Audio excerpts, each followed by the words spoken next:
Mayroon ba talagang Fountain of Youth? Welcome back to my channel, class! Nakasubscribe na ba ang lahat? Ako si Professor Ipaliwanag ng University of Life at sa episode na ito, pag-uusapan natin kung mayroon nga bang tinatawag na Fountain of Youth, ang misteryosong bukal na di umano'y kayang magpanatiling bata, magpakailanman. Class, aminin ninyo, kahit isang beses sa buhay ninyo, naisip ninyo rin ba kung may shortcut ba para manatiling mukhang bata kahit nasa 50 ka na?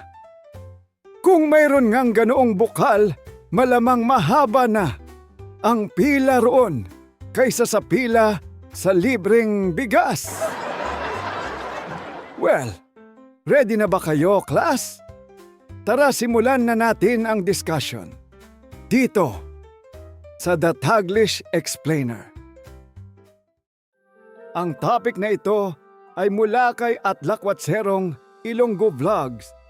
Salamat sa suggestion mo and shoutout sa mga taga Iloilo. Class, diretsuhin na natin ang sagot.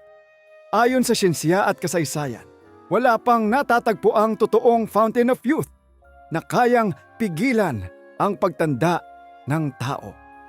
Walang mahiwagang bukal na kapag ininuman mo ay bigla kang magkakaroon ng balat ng sanggol. Ang ideya ng Fountain of Youth ay isang alamat na nagsasabing mayroong bukal o tubig na kayang magbigay ng walang hanggang kabataan at mahabang buhay. Sa loob ng maraming siglo, maraming tao ang naniwala rito. May mga hari, manlalakbay at mga explorer na gumugol ng panahon at kayamanan upang hanapin ang di umano'y mahiwagang lugar na ito. Isipin ninyo, class, kung mayroon talagang Fountain of Youth, malamang ay makikita pa natin ngayon sina Julius Caesar, Cleopatra, at ang paborito mong angkor na may mahiwagang pyramid para makatikim ng sikat na toning water nito. Ngunit malinaw sa kasaysayan na walang taong nakatakas sa pagtanda. May mga siyentipiko ngayong nag-aaral kung paano mapapabagal ang proseso ng pagtanda. Pero magkaiba ang pagpapabagal ng aging at walang hanggang kabataan. Ang layunin ng modernong medisina ay hindi gawing immortal ang tao, kundi tulungan tayong manatiling malusog habang tayo ay tumatanda. At dahil usapang alamat na rin tayo, tanong ng apo ko minsan, "Lolo, kung may Fountain of Youth, pwede bang ilagay sa water dispenser?" Sabi ko, pwede, pero siguradong mauubos agad sa unang meeting ng mga gustong magmukhang fresh sa reunion. Ngayon, class, kung walang ebidensyang siyentipiko tungkol sa Fountain of Youth, saan nga ba nagsimula ang kwento nito?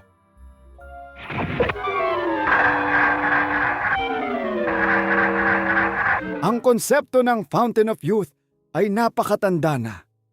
Bago pa man magkaroon ng internet, social media at video filters, meron ng mga alamat tungkol sa mahiwagang tubig na nagbibigay ng kabataan.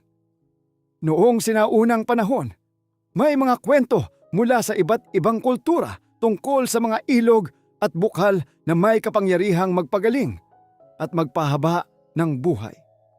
Ngunit ang isa sa pinakasikat na bersyon ng alamat ay nauugnay sa mga European explorer noong ika-15 at ika-16 na siglo.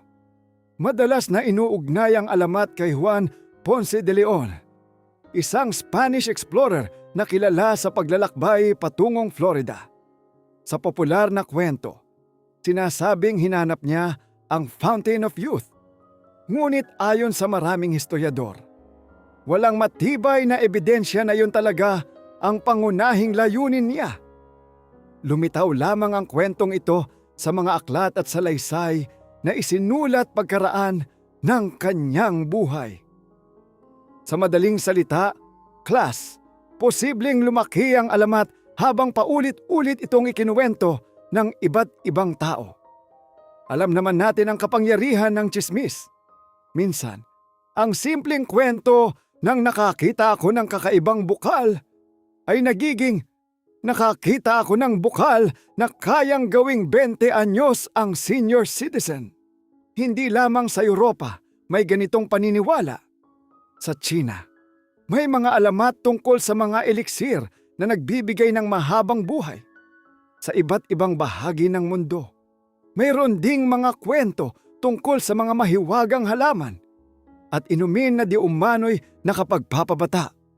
Ngunit habang umuunlad ang agham, unti-unti nating nauunawaan na walang isang mahiwagang inumin na makapagpapahinto sa oras. Ang tunay na sagot ay mas komplikado at nangangailangan ng tamang pangangalaga sa katawan. At dahil nasa modernong panahon na tayo, pag-usapan naman natin kung ano ang sinasabi ng siyensya tungkol sa mga paraan upang manatiling malusog at mukhang mas bata. Simulan natin sa isang katotohanan. Wala pang napatutunayang gamot na kayang ganap na pigilan ang pagtanda. Marami mang produktong nagsasabing 20 years younger in 7 days. Mas mabuting tingnan muna ang ebidensya bago ilabas ang wallet. Ayon sa mga pag-aaral, isa sa pinakamahalagang sikreto para sa mas mahabang buhay ay regular na ehersisyo. Ang simpleng paglalakad, pagtakbo o pag-i-ehersisyo ng ilang beses sa isang linggo ay nakatutulong sa puso, kalamnan at utak. Mahalaga ang wastong pagkain. Ang pagkain ng prutas, gulay, isda, whole grains at iba pang masustansyang pagkain ay nakatutulong upang mabawasan ang panganib ng iba't ibang sakit. Hindi ibig sabihin nito na bawal na ang lechon. Ang mahalaga ay balance at moderation. Ang lechon ay bisita. Huwag mo lang gawing permanenteng border sa hapagkainan. Ayan, class. Bago ninyo hanapin ang pinakamalapit na mahiwagang bukal sa Google Maps, balikan muna natin ang ating natutuhan. Up until now, wala pang scientific evidence na nagpapatunay na totoo ang Fountain of Youth. Isa lamang itong alamat na umikot sa iba't ibang kultura sa loob ng maraming siglo. Ayon sa science, ang pinakamalapit na Fountain of Youth ay wala sa isang mahiwagang bukal, kundi sa regular na ehersisyo, wastong pagkain, sapat na tulog at malusog na pamumuhay. Tandaan ninyo, hindi natin mapipigilan ang pagtanda, pero kaya nating alagaan ang ating katawan habang tumatagal ang ating paglalakbay sa buhay.